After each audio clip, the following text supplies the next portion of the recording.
شريك له لا واحد ربا شاهدا ونحمده مسلمون أشهد أن لا إله إلا الله وحده لا شريك له لا واحد ربا شاهدا ونحمده مسلمون.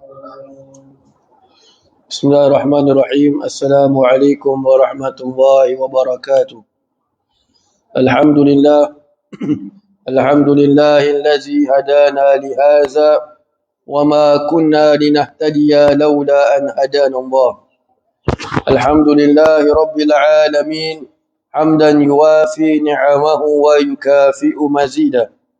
أشهد أن لا إله إلا الله وحده لا شريك له وأشهد أن سيدنا محمدا عبده ورسوله.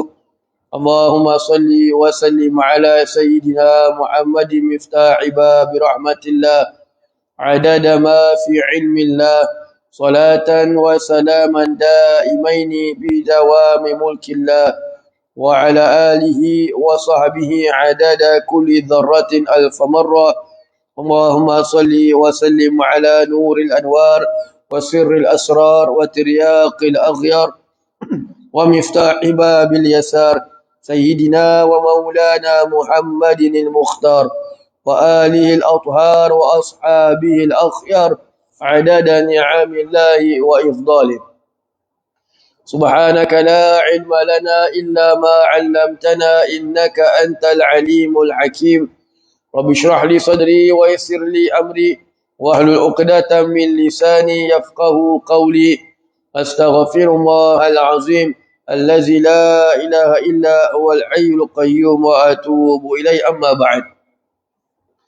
Alhamdulillah, kita kembali pada pembacaan kitab Safinatun Najah, di mana semalam telah kita mendengarkan dan juga melalui memasuki bab yang baru berkenaan dengan syarat-syarat sah membaca surah Al-Fatihah, atau apa yang perlu untuk kita jaga di dalam membaca surah Al-Fatihah.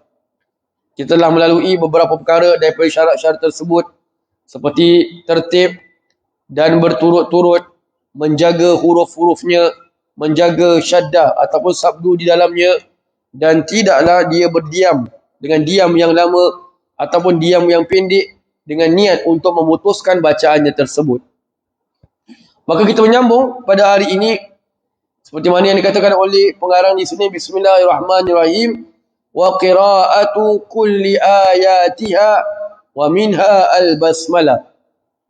Dan syarat yang berikutnya ialah membaca semua ayat-ayatnya termasuk juga basmalah. Jadi di antara ayat-ayat dalam surah Al-Fatihah itu ialah membaca basmalah, iaitu Bismillahirrahmanirrahim.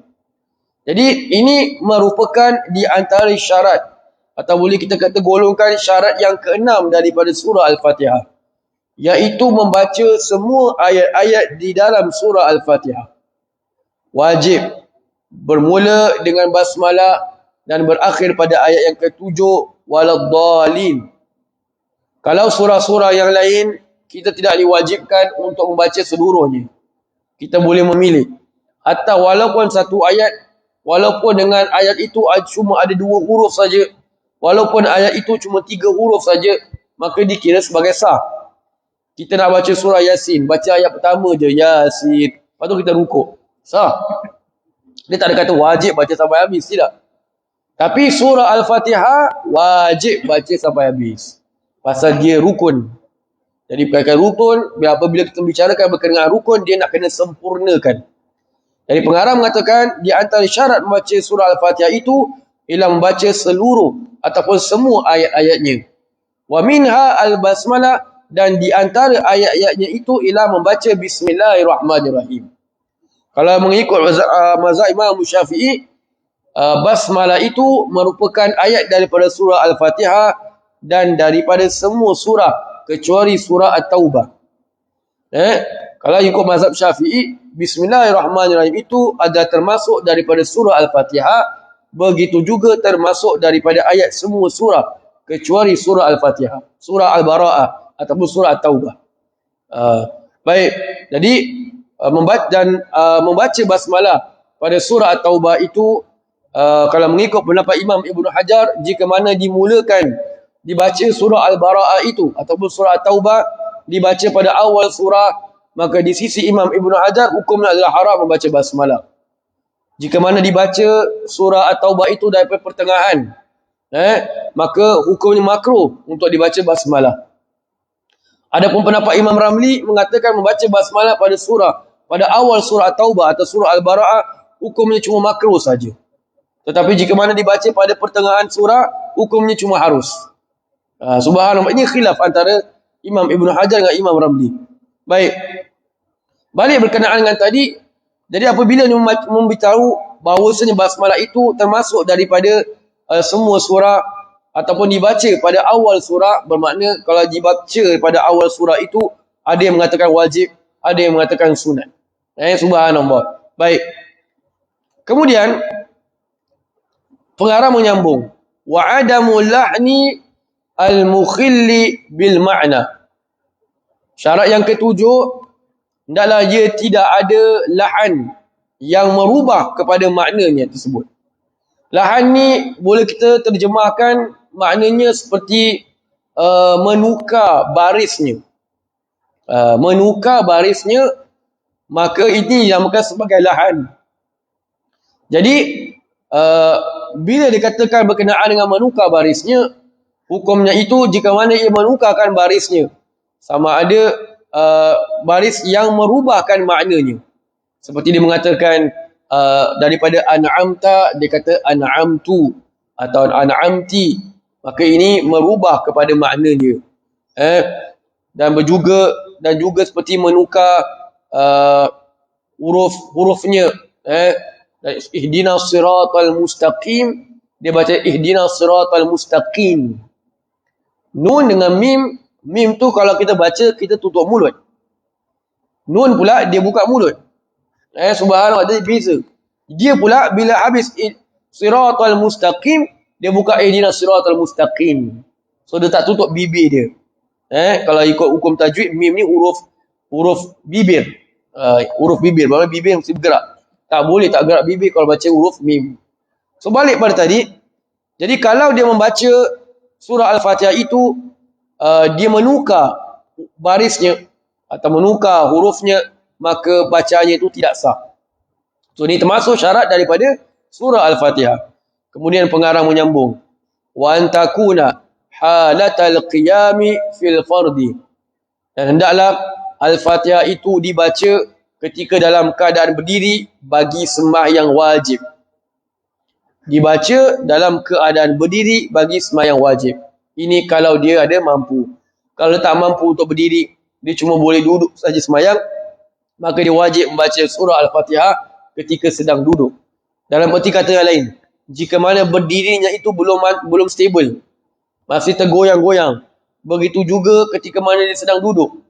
Dia sedang duduk, sama ada bersila ke, duduk atas kerusi ke, kerusinya itu tak stable, dia pun belum menetapkan punggungnya di atas bumi, maka itu tak dinamakan sebagai duduk. Bermakna jika mana dia belum duduk betul, dia tak sah baca Al-Fatihah. Al-Fatihah tu mesti dibaca bila semua dah okey, duduk betul, diri dah betul, baru boleh baca Al-Fatihah. Subhanallah. Baik, itu syarat yang ke-8. Kemudian syarat yang ke-9, wa an yusmi'a nafsahu al-qira'ah, dan hendaklah ia mendengar bacaan dirinya. Bermakna apabila dia membaca surah Al-Fatihah itu, ia mendengar bacaannya sendiri.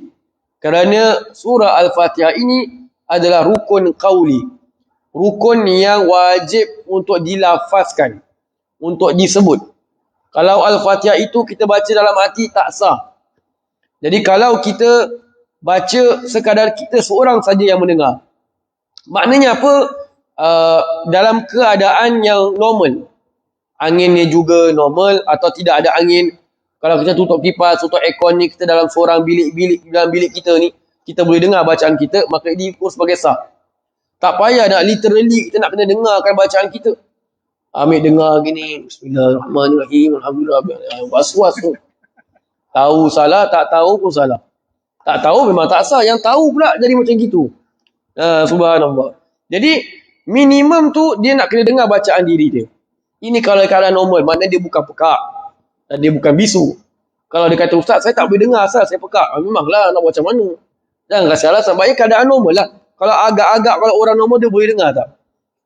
Dan kalau orang betul-betul dengar, orang yang berada di sampingnya tu kalau dengarkan panjangnya telinga, dia boleh dengar bacaan dia. Tu yang bukan sebagai dia melafazkan. Tapi kalau kita duduk kat sebelah dia, bibir dia tak bergerak. Dia cuma Allahu Akbar, bibir dia diam. Tak tahu rukuk. Tak tahu i'tidal. Tak dengar pun. Kita pun mungkin kita ingat kita pekak. Tengok rakaat kedua, tengok bibir dia gerak. Senyap ni. Tak bergerak ni bibir. Bermakna dia tak baca. Dia baca dalam hati. Jadi tak sah. Subhanallah. Jadi, syarat membaca surah Al-Fatihah itu mesti dah dilafazkan. Dia sama macam takbiratul ihram, memberi salam, membaca tahiyat akhir dan sebagainya. Baik, itu jelas. Itu syarat yang ke-9. Yang ke-10 ataupun syarat yang terakhir, wa an la yatakhallalaha zikrun ajnabi. Hendaklah ketika membaca surah Al-Fatihah itu ia tidak diselangi dengan perkataan yang luar. Bermakna ia tidak ada kena-mengena dengan membaca surah Al-Fatihah tersebut. Ini sebenarnya seolah-olah pengulangan semalam, iaitu ia tidak hendaklah dia baca dengan berturut-turut. Jadi dia seolah-olah mengulang kembali. Yang semalam terdengar berturut-turut bermakna itu sama dengan tidak diselangi dengan perkataan ataupun zikir yang lain. Zikir yang tidak disuruh. Melainkan kalau zikir itu zikir yang disuruh. Jadi itu yang dinamakan sebagai perkara ataupun zikir ajnabi. Yang tidak ada hubungannya dengan bacaan surah Al-Fatihah. Baik. Alhamdulillah selesai kita membicarakan berkenaan dengan syarat-syarat membaca surah Al-Fatihah yang merupakan syarat yang sangat penting. Kerana Al-Fatihah itu merupakan rukun. Jika mana kita tidak menjaga rukun kita, bermakna semayang kita tidak sah. There's no such thing as, alah ustaz saya tak tahu macam mana. Dia soal tak tahu tu hanya boleh diterima dua keadaan saja. Pertama, jika dia baru masuk Islam. Yang kedua, jika mana dia tinggal jauh daripada ulama. So kalau dia tinggal di tengah kota yang ada ustaz, yang ada ustazah, yang ada orang yang boleh mengajar, maka itu bukan satu alasan untuk mengatakan saya tak tahu. Pasal apa? Dia boleh pergi belajar. Sebab tu hukum ini yang maka sebagai fardu ain, benda yang wajib untuk kita tahu. Pasal kita nak gunakan tiap-tiap hari. Kita bukan semayang seminggu sekali, setahun sekali. Kita semayang hari-hari. Hari-hari pula 5 kali. 5 kali pula 17 rakaat total. Jadi subhanallah, tiap-tiap rakaat tu kita baca surah Al-Fatihah, lepas tu kita boleh hentam, tak tahu. Pasal apa? Kita yang tak nak pergi belajar. Belajar benda yang kita sedang nak amalkan, benda yang kita nak buat, hukumnya adalah wajib. Contoh orang yang pergi haji. Kita yang tak pergi haji tak wajib belajar buat haji. Tapi kalau orang yang nak pergi haji, orang yang nak pergi umrah, dia wajib belajar buat umrah. Sama juga dengan orang yang berkenaan dengan zakat. Orang yang ada harta, dia nak wajib keluarkan zakat, maka dia wajib belajar zakat. Tapi kalau orang yang mohon maaf dia miskin, dia memang tak diwajibkan untuk mengeluarkan zakat, dia tak payah belajar buat zakat. So, requirement of orang belajar tu berbeza dengan keadaan dia. Kalau dia itu orang yang ahli perniagaan, maka dia wajib belajar buat muamalat. Jual beli, pinjam meminjam, sewa menyewa dan sebagainya. Orang yang nak bernikah, dia perlukan ilmu ketika nak bernikah, maka dia kena belajar buat munakahat. Ini semua ilmu yang dia nak pakai. Dan belajar ilmu-ilmu yang dia nak pakai ini, hukumnya adalah fardu ain, wajib. Kewajipan berbeza mengikut keadaan seseorang. Subhanallah. Jadi, saya ulang sekali lagi, surah Al-Fatihah ini, telah kita selesai membicarakan berkenaan dengan syarat-syaratnya. Jadi insyaAllah kita akan sambung. Besok kita tiadakan kelas, begitu juga dengan minggu hadapan.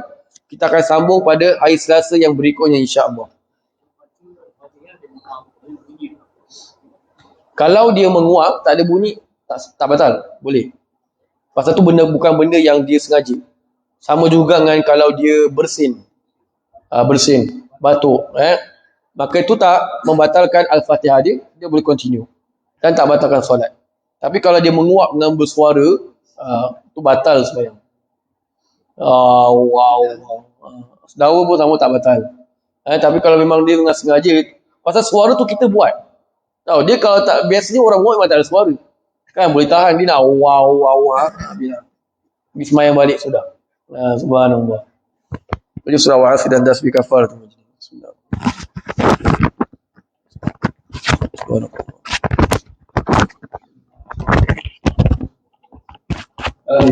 يا رب العالمين. تقبل دعاءنا وأعمالنا وصلاتنا إنك أنت السميع العليم، وتب علينا يا مولانا إنك أنت التواب الرحيم. دعواهم فيها سبحانك اللهم وتحيتهم فيها سلام، وآخر دعواهم الحمد لله رب العالمين. تقبل الله منا ومنكم. صلى الله عليه وسلم.